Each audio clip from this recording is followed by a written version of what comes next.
The ball's dangerous. Oh! Tim Cahill. Can you believe? Lovely little turn from the wall goal. Oh, what a goal! John. Here's Aloisi for a place in the World Cup. For us. He scored! The Socceroos, kings of the continent, for the first time. They're the champions of Asia. Hello and welcome. This is the 14th instalment of the Football Snack, and I've been told to rush through because two of our hosts are heading out later.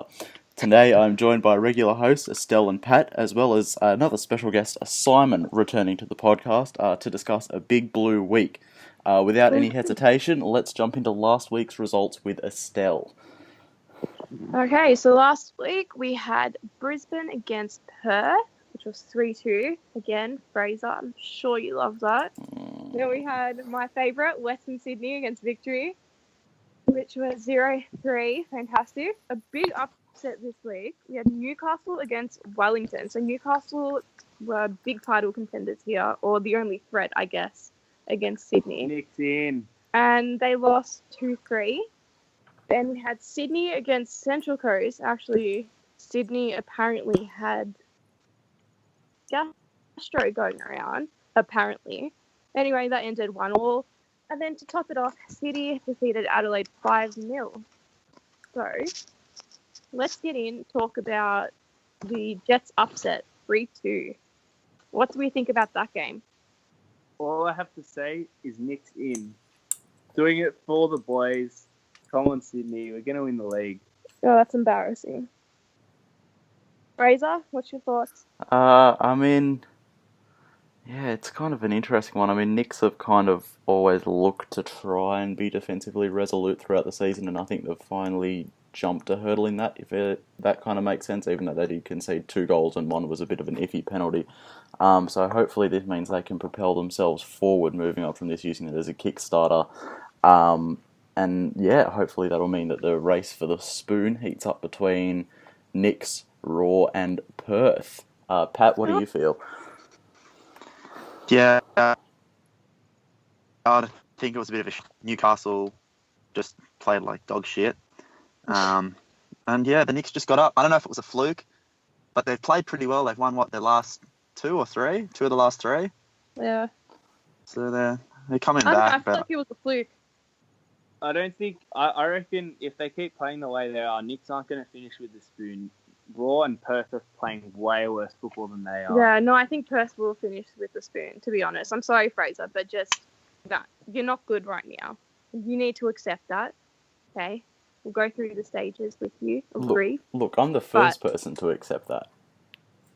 Oh, good. I will tell you to your face that we've been playing garbage. Well, then you've just skipped all the stages of grief and gone straight to acceptance. Like, geez, good one. Great role model for everyone. I mean, we should be used to it, to be fair. Another thing I wanted to talk about was Melbourne City defeating Adelaide 5-0. Does this make City legitimate title contenders, or was it just because Adelaide are shit at the moment? What's going on with them, Pat? Nah, I watched that game, and that first half, honestly, I would have rather been watching AFLW. It was so boring. I could not stand it.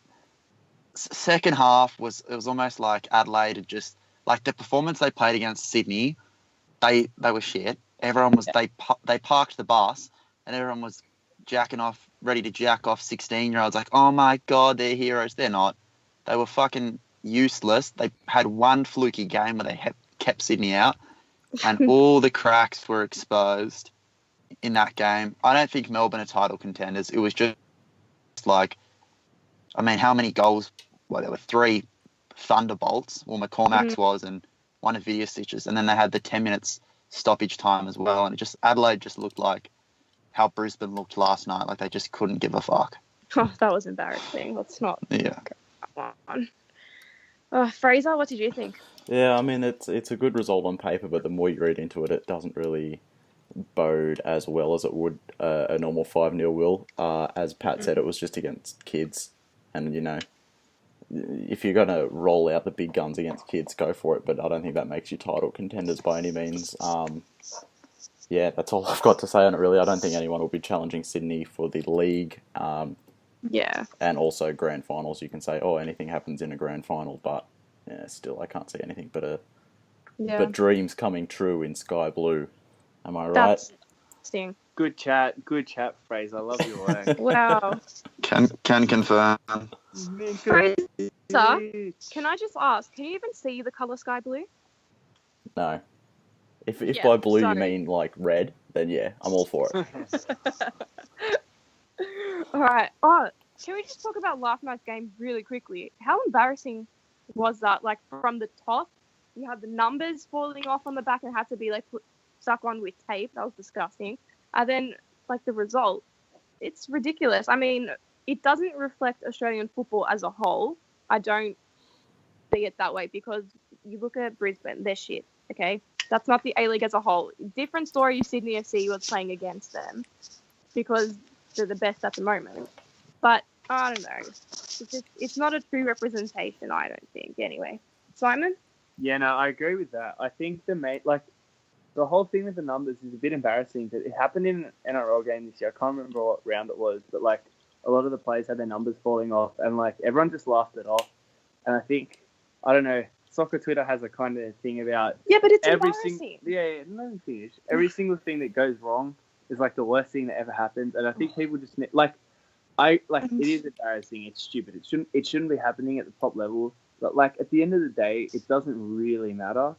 And I think Brisbane would rather they're not in the ACL than having to take 38-year-olds to Korea or Japan or wherever they have to go every second week and having to play all those extra games because they're already going to struggle to like beat the spoon this year. And if they had to do that, I reckon they'd piss the spoon in easily. Oh, how good would the pensioners' meal be? Like over there, that'd be quite cheap for them.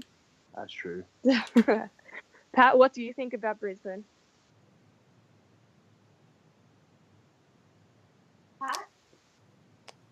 Pat's gone. Pat's gone AWOL here.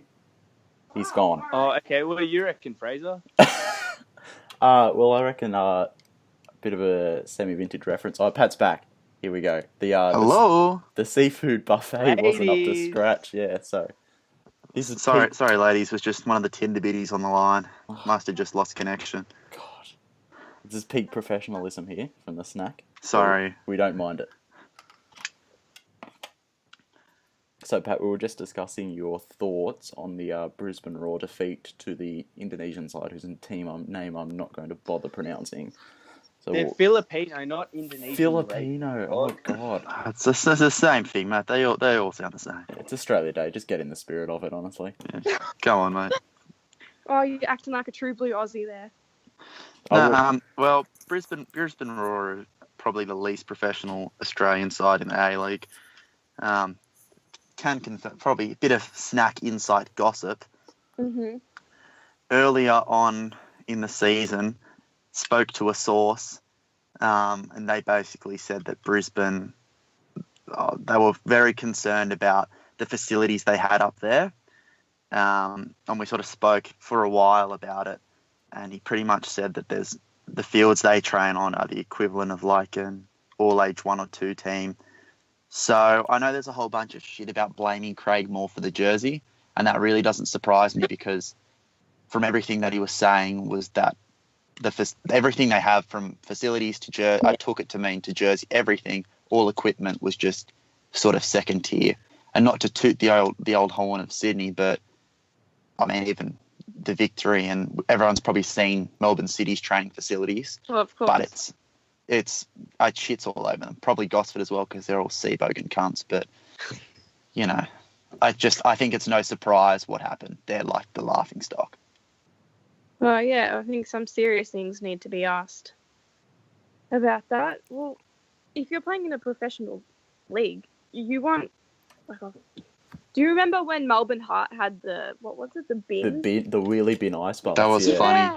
That has happened in like every professional sport though. Well, I feel like that's really embarrassing. Imagine just get in the bin. Like, oh, all right. Yeah, I remember in 2005 I was going through Sydney Swans facilities and they had them there when I was playing Auskick. Yeah. They had wheelie bin ice That's baths. disgusting. You put a bit of Dettol in them and they're don't fine. They don't put garbage in them before the. Well, no shit. Yeah, so why is it disgusting? It's just plastic. Because if you're a professional team, you should have the facilities to cater for your players. No, I get that. But No. It's unprofessional. yeah, I don't think There's it makes- nothing wrong with bins as ice baths. You put Dettol in them. They were doing it at the rugby sevens. Yeah. That's what they do. I remember harping back to what Estelle said. I'm going to quote your boy's favourite Scott Jamieson when he was in Sweden Can't. and coming back to Melbourne City. He said he had Right. offers from a few teams, but he said that the facilities in Melbourne City were just ridiculous and that teams offering him contracts were playing in parks. And I do have it on authority that Perth offered him another contract and they, similar to Sydney FC, train in a university sports complex / park, as some of us know too well. So pretty much the thing is Melbourne City Sugar Daddies have just afforded good facilities. That's about it so far. Is he that saying talking that we should facilities raise the or? standards? It's definitely a problem in the A-League, but I don't.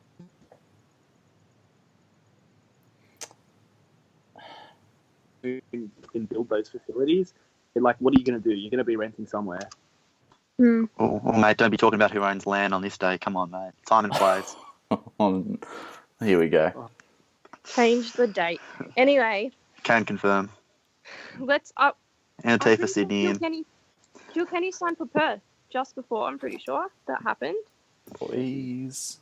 Fraser, what do you think about that signing? Look, I think he's a bit of a shit bloke. I think we can all agree on that. He's an alright player.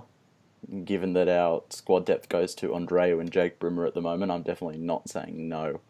So, yeah, I'm taking what I can get. Dino Julbic as well. He's a garbage defender, but he'll hack a few people, which suits our system. He's not garbage. Fraser, He's a solid defender. thank you for agreeing with me. Dino Julbic is absolute garbage. Look, the Hey, guy, He's not a good footballer. given the right players around him, he's very good. He played 3 games for Victory. He was responsible for dropping 2 points in 1 game, getting Reece Williams sent off in another game, and the other No, game, he wasn't. the other game he won in the 90th minute. Oh, he shushed her. He shushed her. Yeah, you No, should but- see the dirty look I'm giving him right now. but the thing is, getting Reece Ooh. Williams sent off is actually like a hero act. So, like, I rate What that. a good bloke. Yeah, What a honestly. good bloke.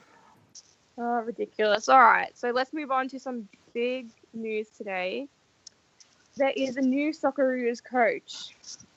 What do we think about the signing? Okay, is he good for us? Pat? I think he is, if I may use an analogy, I think... Before Tinder. Sorry? In before something from Tinder. That's actually incorrect. It's along those lines, though, because I don't have much humour of a side of it. It's like finding a girl. And you go around, you look for a while, you put a bit of a search on, as they did. They looked, well, you know, you've been on your Tinder, your eHarmony, you've gone to the clubs, you found everything. You find somebody and you're like, you know what, it's long term, it's not going to work, but it'll do for now. It's not great, it's not bad. Like, I won't introduce it to the, you know, you wouldn't meet the families, you wouldn't, you know, it's just sort of it'll do for now. And then once, if it goes well, I guess we can, you know, go further, but it probably won't. So then we can fuck her off and be with the person we really want, which is Daddy Graham Arnold. So, yeah, that's my thoughts summed up. It's not good, it's not bad. I don't think I know enough to say it, but from everything I've read on Twitter was pretty much like he's got his flaws and he's got his positives. Yeah. So, I mean, that's like every coach, though. And coming in at this time is very hard. Like, you can't establish the team that you want. And he was saying that he wants to win. Like, win the games, obviously not the whole thing. That's just not for us right now. but shouldn't we hire someone with that goal? Well, we had Of someone course, with that we goal. should. We Long had term. Ange. Yeah, but never trust a great come on, Fraser. We know this. Yeah, true. Good point. Wow, I'm planning my attack.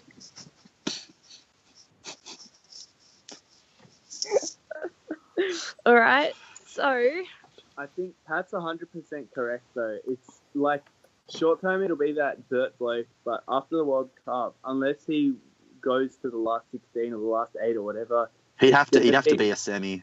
Yeah, it's gonna be Arnie full time from then for sure. Yeah. Like everything that's coming out of the Sydney camp and everything that's coming from the Socceroos sounds like it'll be Arnie long term.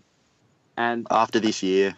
yeah, as a Sydney fan, I'm disappointed because I know like we're gonna lose our best coach ever, and we're gonna start losing a lot of players to the Socceroos. But I think if they want to employ an Aussie long term, he's definitely the best choice. I don't know. Yeah, I'm not. I think it's going to happen. Yeah. It is going to happen. I think it's only a matter of time. Yeah. Anyway, let's move on. How about FIFA coming down to the FFA in February? Like, what is going on with that? It's ridiculous. Like, I was discussing with Simon before. We're getting the most corrupt organisation to come in and take over our already corrupt, like, leaders. How is that any better? Fraser. I mean, it's a better look, if anything, to, some of the uneducated that have just heard the bad things about the FFA and think, oh, FIFA's a band-aid that'll fix an earthquake, you know what I'm saying? But, hopefully they can form some form of long-term stability, implement some kind of marketing scheme. I don't think that's really FIFA's job, but, you can never cross too many fingers that they might pull their ass out and finally do something to market the game. But, yeah, I'm not really sure what's going on. If I knew, I'd probably say, but, yeah, who knows? Pat, what do you reckon? Oh, I think it's just such a clusterfuck. Everything's wrong. It's honestly, I was having this huge rant with this guy at work today about it, who's another football fan. And we were just both saying everything. I don't even know.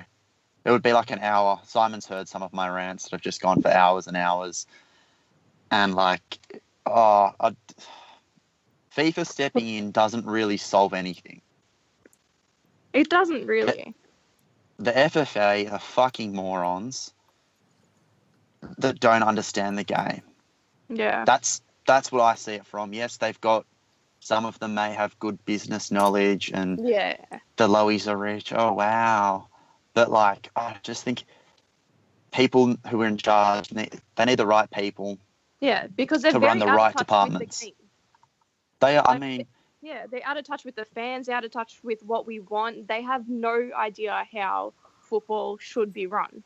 So exactly. That's a big thing. I agree with you guys. They also have to please other stakeholders as well. Admittedly, fans are the most important stakeholder because without football, without fans, you don't have football. But if fans are carrying on like dickheads, and then you're having issues with that, then other stakeholders aren't going to be pleased, and you're going to lose sponsors and stuff. This isn't a defense of the FFA because I think they're doing a rubbish job.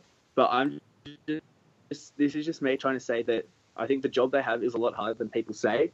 And I think the issues are a lot more complex than people try to make it out. But, yeah, I think the FIFA aren't going to fix anything, and anyone that thinks that's an idiot. No. But things do need to change quite soon. Otherwise, yeah, football in this country is in a lot of trouble. Yeah. I think FIFA just coming in is kind of like the Raw top situation yesterday. They're not really fixing it. They're just kind of putting over tape just to hold it on for that night. Sort of thing. Yeah, that's a good analogy, Estelle. Hold on. Thank you. You inspired me. It's okay. Women aren't normally funny, but you've done well there. Oh, wow.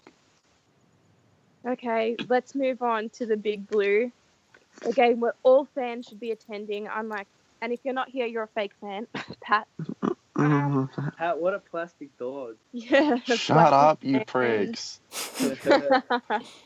All right, so we got the Big Blue. Arguably the best, I don't know, would you say the biggest rivalry? I reckon it is. I think it is. Whenever Melbourne and Western Sydney fans play, all their fans go on Twitter and be like, oh yeah, this is the biggest game in the A-League. Literally no one has said that. We hate their fans so much. It's a rivalry in the stands and all this other bullshit. But genuinely, Sydney versus Melbourne is still the biggest game in the A-League. And especially, Australia Day at Amy Park, Amy Park. Yeah, what more could you want? It's going to be great. I cannot wait until Adrian pops up with a 90th minute winner. It's going to be fantastic. Yeah. I don't think so. I don't think that's going to happen at all. I really don't. I don't know. I'm really excited for the game, to be honest.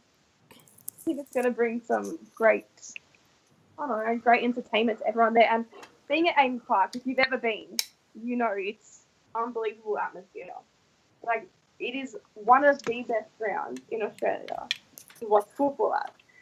And going back onto what Simon said about Western Sydney fans, if anything, it's more that a rivalry between the actual fans being the two best in the league. See?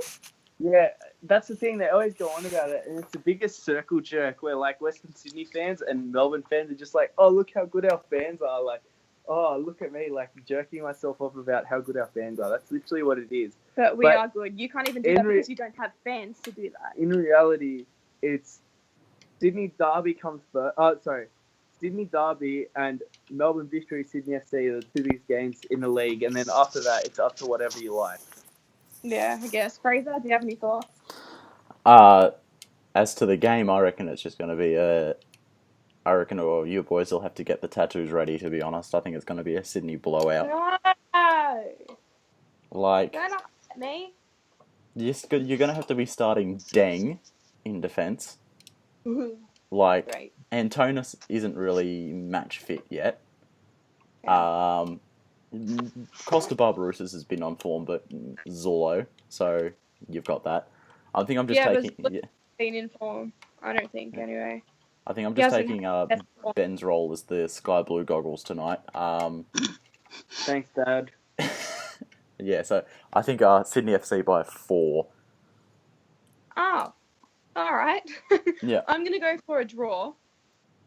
I'm thinking 2-2. Conservative. Yeah. I reckon it'll be like a 1.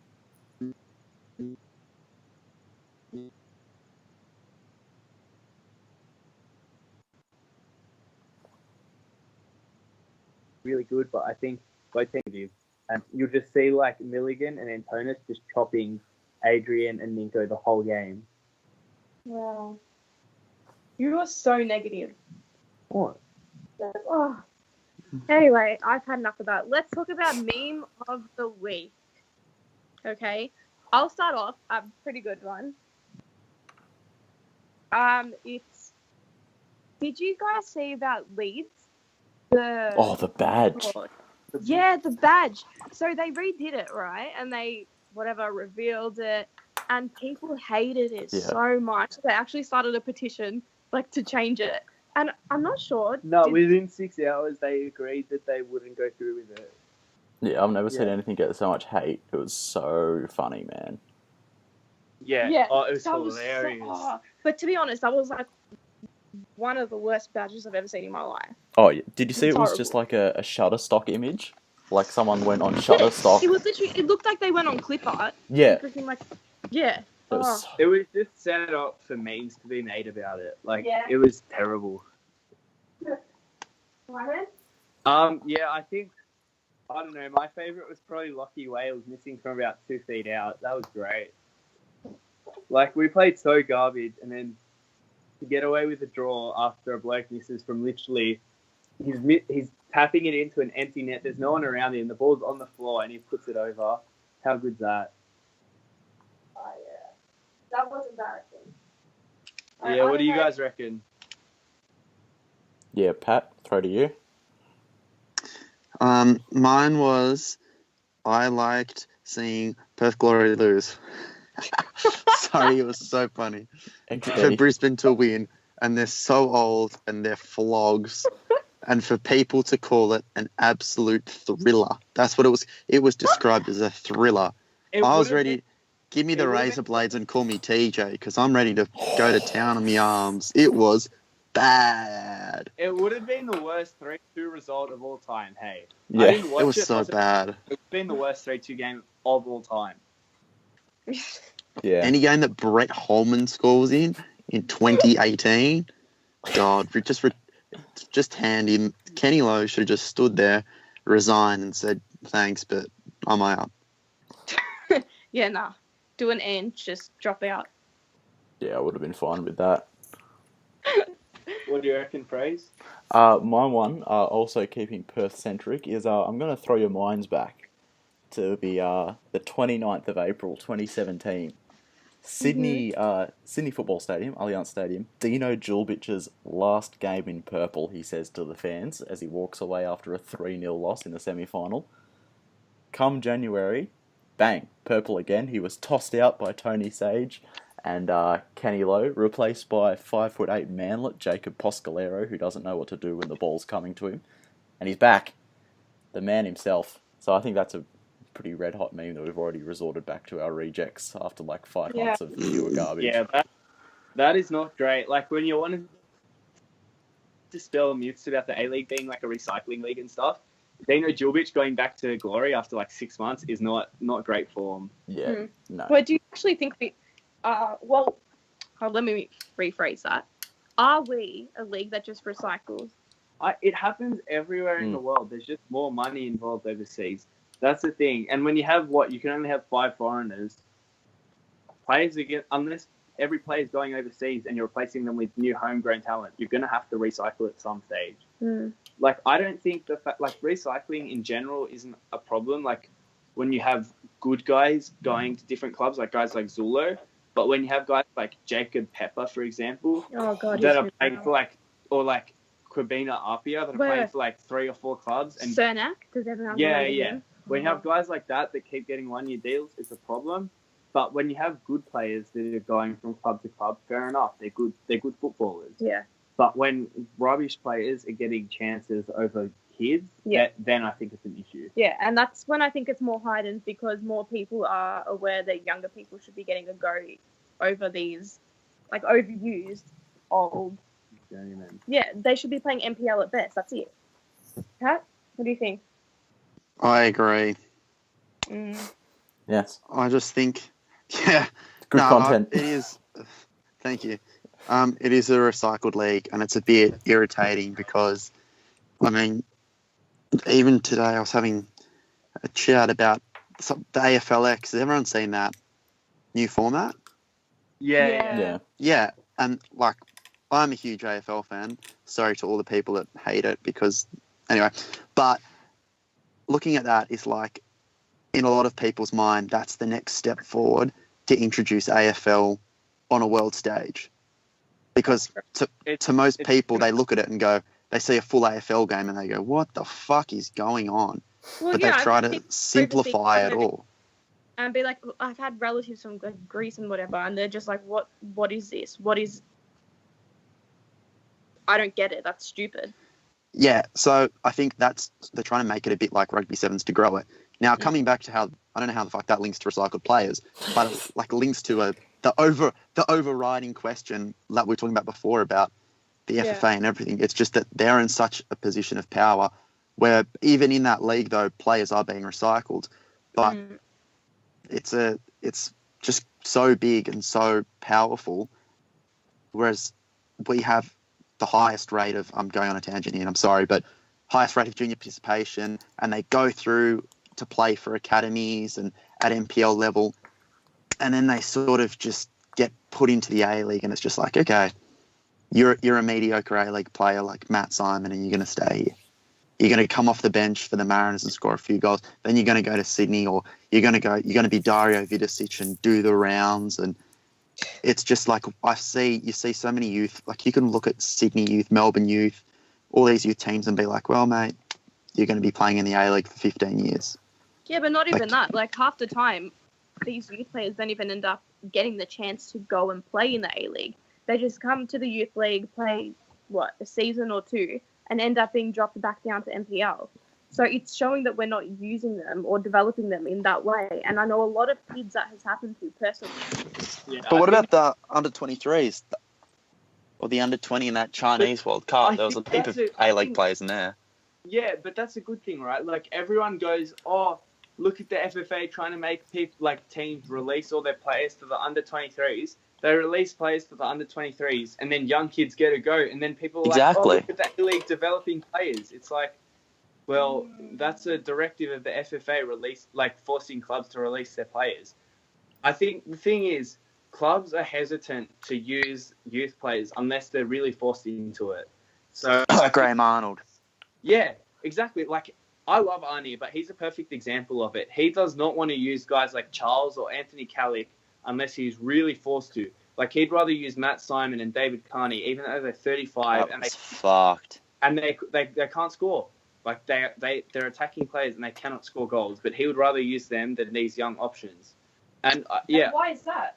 Well, I think they're a lot. He doesn't want to change. Yeah, I think that's the thing. So I think if the league wants to start incorporating more youth players, I think they need to start having either forcing teams to have youth players in their match day squads every week, like whether it's 1 or 2 players or something like that, or they incentivize it. So if you have this amount of players, it's worth, I don't know, like at the end of the season, you get paid this amount or something like that. But I think forcing every team to have a certain amount is a better option for it.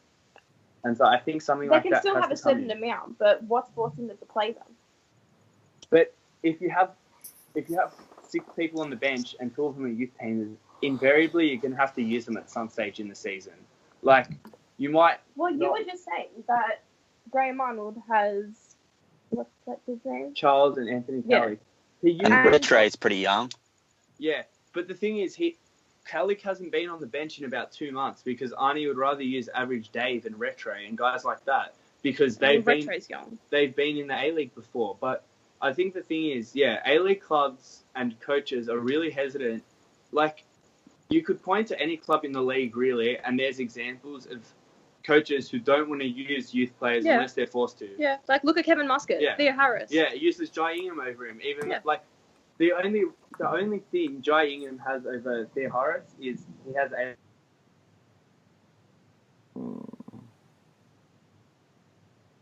Oh. I think that's a major issue for the league, the fact that they don't use youth players. But I don't know. I think something about that has to change. But we'll see what happens. Fraser, what do you think we can do for that, like to make some changes with that? I think probably. I mean, first of all, you have to increase squad sizes because you can only have a 23-man squad at this stage, and you'd need to increase a bench size to the international standard. You can't have 4 people on the bench and expect. Yeah. So, like, if you could have Charles, Callick, Average Dave, Rattray, and Matty Simon on the bench, and one other, and Heward Bell or Fatboy Kisak or whatever his name is. Yeah. Like, you'd have a lot more variety and a lot more options. You can use it depending on the situation. I think the bench sizes being so small makes no sense. They really should be bigger because, like, it just gives you more options. There's no reason to limit it. All it's limiting is opportunity. Yeah, I have always struggled to see that side of why the benches are only 4 outfield players deep. I mean, the one bright light, if you'd call it that, it's like a fading light that you know you've got to replace soon, it's flickering on and off, in this Perth season is that our bench has regularly featured youth players, and only one of them has looked, pretty decent, in Walter Scott at Victory away a week ago or 2. Yeah. He looked quite decent good back, and then he got benched straight away for Joseph Mills. He played pretty well. So it's kind of like, what's going on. But that Sydney 6-0 that I'm sure you boys enjoyed and I enjoyed as well, greatly, our bench was it was like our reserve keeper who was like 22, 23, and then 4 teenagers in Joey Knowles, Trimmins, Warland, and I think Scott as well was on there as well. So, I mean, it's a slight positive to take, but I mean, I don't think it's sustainable for all A-League clubs to be incorporating entirely youth benches because you need some reliability off the bench as well. But we're not saying like entirely you can't expect that, but I think every team should like at least have like 1 or 2 players on the bench at the very least that has come through their academy is 19, 20, 21 years old. Yeah. So like reserve 1 spot on the bench for a youth scholarship player or something like that week in, week out. I reckon that's the right idea. Maybe have it so it's currently 5 on the bench, make it 6 on the bench, but the 6th has to be a youth player or something like that. Yeah. I'd be fine with that. Can you wear a cute little bib as well, different colour? No. Like the AFL bench a few years ago. Kitty one with like Mickey Mouse on it. Yeah, like little child's ones everyone knows. Yeah, it doesn't really fix anything, but at least it's a short-term remedy for like a long-term problem, I think. Yeah. But yeah, the youth problems in Australia would like you could literally talk about for hours and you wouldn't know like what your actual final answer is. I think. That's pretty much what this conversation has been. Yeah. Mm. Yeah. All right. Yes. Yeah, I think we'll move on now to next round. So we'll get predictions for Melbourne City. Oh, actually, I'm wait. predicting it 2-2. Yeah. Melbourne City Newcastle game. Stop. I just had a look at the scores. Melbourne City against Newcastle would just Plastic fan didn't even watch it. 2-2. very funny. Was 2-2. So Newcastle actually went up in the lead. And then I think it was Vidicic scored in the 82nd for City. Can confirm. Yes. Yeah. Puts us further out ahead when we win tomorrow. How good. Great. Fantastic. All right. So then, of course, we have victory against Sydney. We've all kind of said that one. I'm still going with the draw. I think it's going to be a high-scoring draw, maybe. I don't know. What, 7-7? No, I was thinking more like, I was like 14-14. Yeah, I reckon that as well. No, I think it like expecting a high-scoring game away from home, like for a Sydney team coached by Arnie. I think the only team that like would score high in that game is Sydney because I don't think we play like attacking enough football for the opposition to score enough goals. 4-1, mate. I can see us losing the game, but like I expect us to win, and I expect it to be like a low-scoring, close game. To be honest, even though it's the sort of game you hope was like a 3-2 or whatever, and ended up being on all the posters for next season. Yeah, boys. 4-1. Yeah, I'm Sydney. Oh, yeah, Sydney by 4. Yeah. All right. So then next game we have Phoenix against Adelaide. I actually think that Phoenix will God, boring. win 3-1. Simon? I reckon Adelaide. Adelaide is so inconsistent. Last week was their off week. They lost. They got pumped 5-0. So I reckon this week they'll be on, and it'll be I think Adelaide will win 2-1 or so, or maybe 3-2. I reckon it'll be pretty high scoring. Knicks have a pretty good front line. And they're in form at the moment as well. But yeah, I reckon Adelaide. I'll back Adelaide. All right, Fraser? Yeah, I was going to say exactly the same thing about Adelaide's inconsistency as Simon, so I reckon Adelaide by 2-1. Mm-hmm. Pat? I think the Knicks will show everyone why it should be Knicks out, and Adelaide will run riot and win 3-4 zip. All right. Next game, Central Coast against Brisbane. I'm going Central Coast for the win. Brisbane are just too shit right now. Yeah, They beat Perth, though. That doesn't mean anything. I can honestly see this being the worst game of the season. Yeah. Central Coast fucking suck. Like, they're rubbish all over the park. Oh, but they beat Sydney. Oh. Yeah, but you drew 1-1. How can you say that they're the shittest team? Because we had Gastro, mate. Yeah. Yeah, big deal. They beat you last time, and you didn't have Gastro then, did you? I didn't say that. Oh, you're getting sassy, Estelle. Settle down, sweetheart. Ooh. Nah, yeah, I reckon it'll be a rubbish game. I reckon it'll be like one of those 0-1, 1-0, 1-1 maybe games. Yeah, just boring shit. Yeah, it'll be one of those games you're glad you didn't watch. So winner in that, but I guess Central Coast are the home team, so maybe them. And I know they have that inflatables day, so everyone's bringing their like inflatable pool toys. Are you kidding? Yeah. No, in the Yellow Army, everyone's bringing their inflatable pool toys. I can't wait for them to all go on the field and ruin the match. No, yeah. Oh, hopefully it's like that Liverpool beach ball thing. How That'd be good would such that be? bands. Darren Oh. Bent. Someone throws something in front of Ben Kennedy and deflects off there and scores. That would be amazing. One of those huge fucking swans Yeah. just gets on the field. Then every slut swims with. Yeah, that would be great. Going a bit fancy there. That would be it though. Like numbers peeling off on Tuesday, inflatables on the pitch on a Saturday or whenever the game. That would just be Australian football in a week. That'd be Yeah. the world would just be like, nah, fuck them. Yeah, they're back And now. then Does Australia even exist? Yeah, that'd be it. It's the best fucking football league in the world. Like, we'll spend half the week, like, talking shit about it, saying it's, like, terrible and needs help, and then, like, something dumb like that would happen. We'd be like, yeah, I love this league. What a league. My fave. Exactly. Yeah. Fraser, predictions? I reckon Sunny Coast get up 1-0 in this one. Yeah.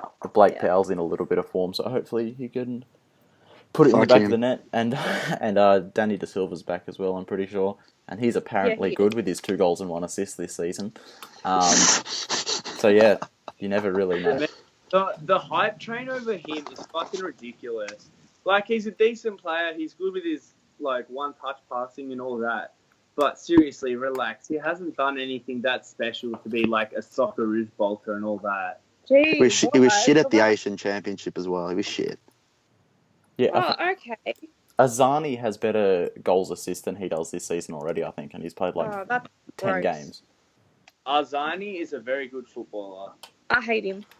I can't wait till he's playing for Sydney next year. No, honestly. he's such a flea. He's got that really like shifty look about How him. good? Yeah, How yeah. good's his people mo? vibe.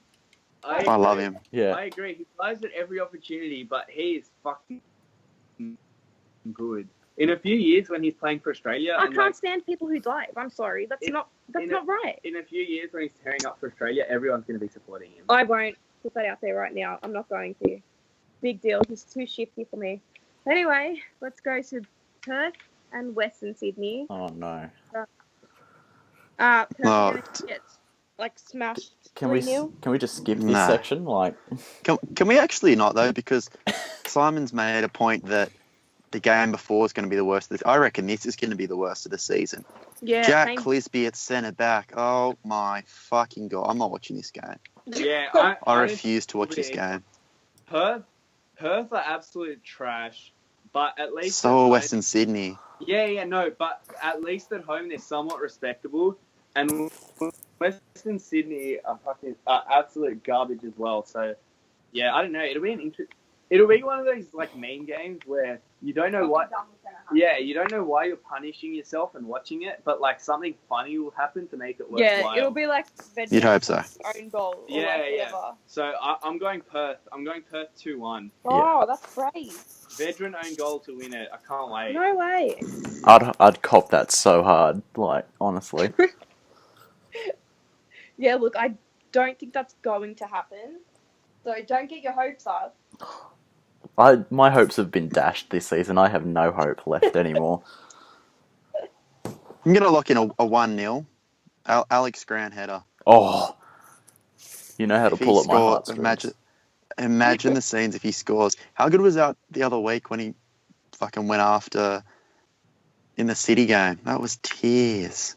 He's a good bloke. Like, honestly. That was fucking hell. When they all got up and had a shove, I was like, settle down, mate. Yeah, he's an absolute monster.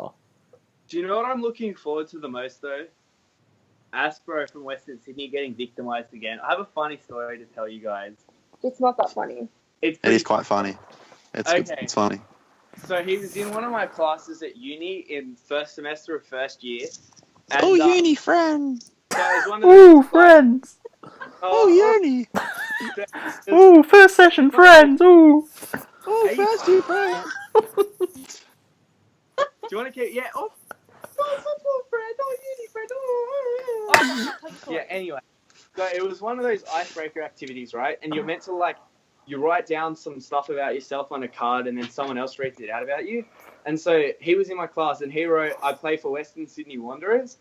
And so it was a foreign student that had to read it out, and he read, "I play for Western Sydney Wankers."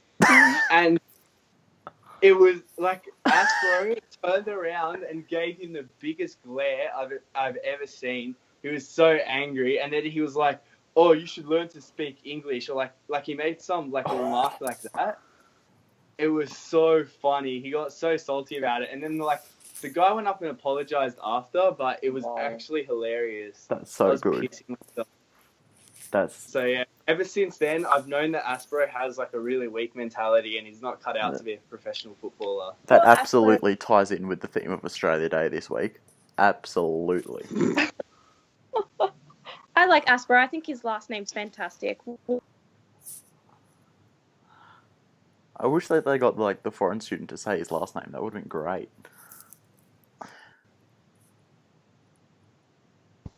Well, anyway, that wraps up Fraser for the outro. Oh well, it's been a pleasure as always for this 14th episode of the Football Snack. I'll wrap this up nice and quick so you can get on with your daily lives. Simon, it's been a pleasure to hear from you again. Pat and Estelle, Thanks for having me. mate, anytime you want, pull through. Pat and Estelle, we will hopefully hear from you next week, and we shall be there then. Goodbye.